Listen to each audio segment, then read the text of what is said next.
जरा रूस की कल्पना कीजिए, 250 साल पहले एक निर्दयी सर्दी, तापमान 0 से 10 डिग्री नीचे। जार अपने महल में बैठा है, पत्थरों से बना हुआ महल जो दीवार से दीवार तक जमा हुआ है। वह 10 भारी चोगों में लिपटा हुआ है। चारों ओर चिमनियां धधक रही हैं, फिर भी उसके शरीर में कंपी दौड़ रही है। और अपने सिंहासन से उठकर अपने ही महल की बर्फीली गलियों से होकर चलने का विचार उसे वहीं जड़ कर देता है, थका हुआ, सुस्त, दुखी।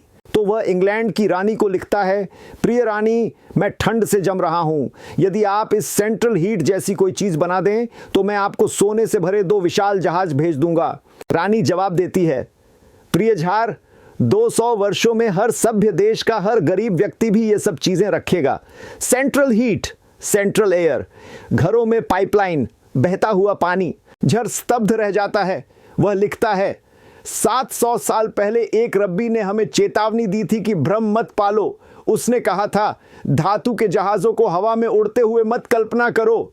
क्या आप मुझे बता रही हैं, इंग्लैंड की रानी, कि मैमोनाइट्स गलत थे, कि 200 साल बाद उड़ने वाले धातु के जहाज होंगे, कि बिना घोड़ों के चलने वाली गाड़ियां होंगी? वह चिल्लाता है, राजा बनने की क्या जरूरत? काश मैं टेस्ला के जमाने में एक गरीब आदमी होता।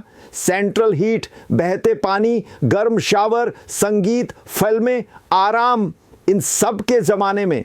लेकिन यहीं से त्रासदी शुरू होती है।